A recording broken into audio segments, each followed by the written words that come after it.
Hello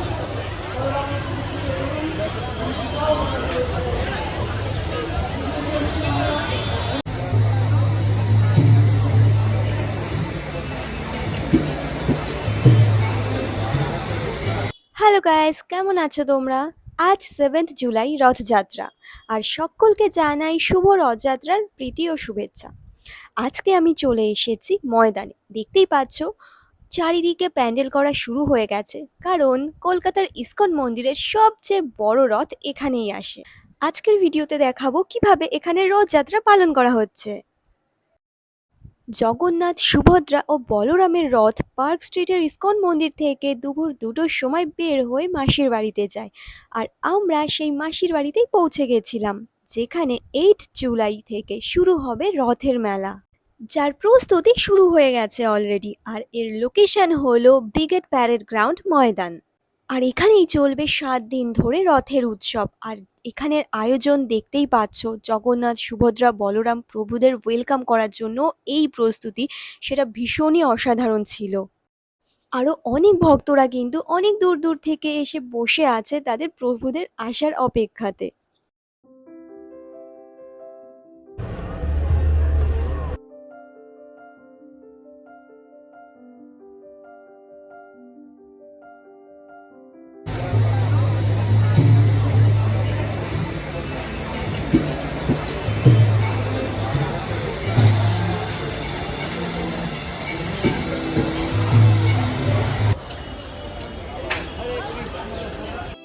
ISKCON মন্দিরের special ভোগ, সেটাও কিন্তু তোমরা এখানে পেয়ে যাবে, যেটা হলো মহাপ্রসাদ।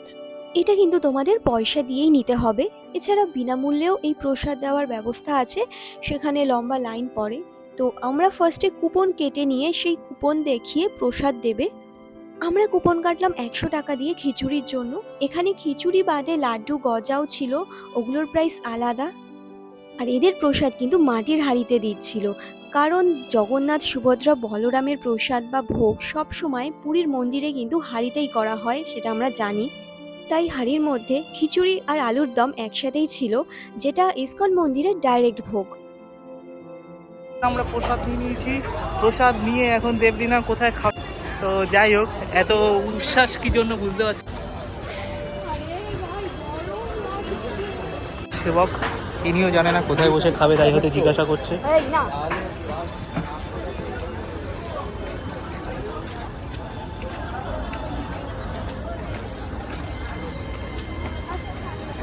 কোথায় বসে খাবি কি ভাবছিস? আরে ওখানে যে সবাই বসেছিল না, ওখানে বসে এ তো এক হাঁড়ি দিয়েছে, এক হাঁড়ি তো 5জন খাওয়াতে না।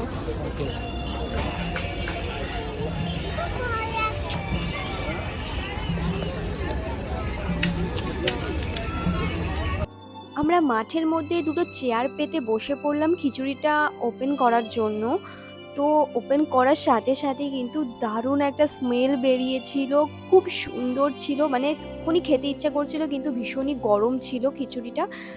আর এর মধ্যে দেখতেই পাচ্ছ আলুর দম ছিল, আর নিচে ছিল খিচুড়ি, ভীষণই সুন্দর খেতে। আর দুজনের জন্য একটা হাঁড়ি এনাফ ছিল।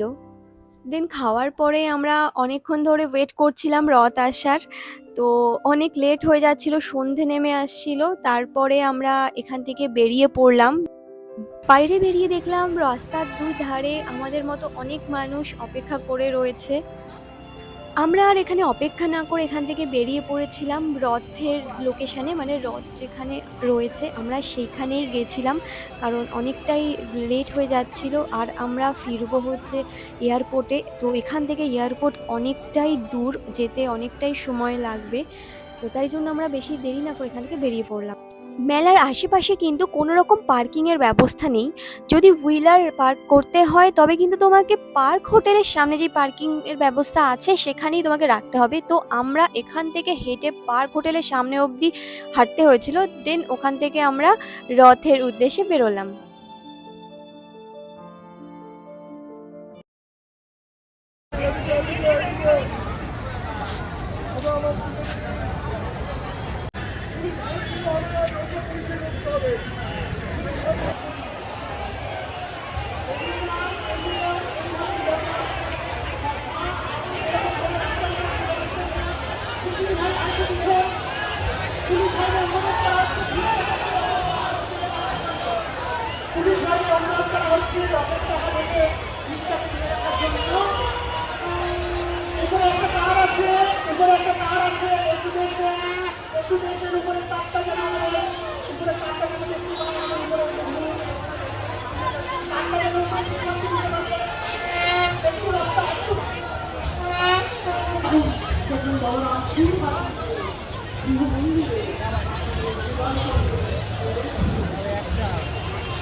এই হারিয়ে যাস না।